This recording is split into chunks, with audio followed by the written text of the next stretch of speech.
welcome to this video where we're going to install the mini app ActiveCampaign Pro to your UChat account, where you can then use it on all of your chatbots.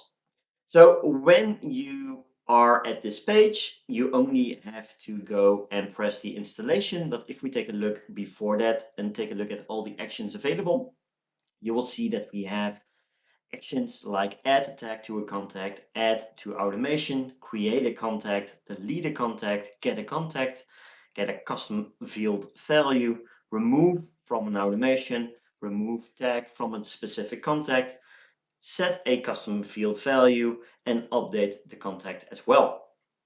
So once you are ready, just press the green installation button.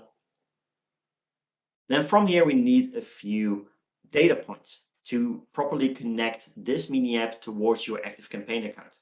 So as you can see, we have the base URL, which will be something like this. And we have the API key that you need to implement. So if you head over to ActiveCampaign, you can go towards the settings tab. From here, you can go towards developers.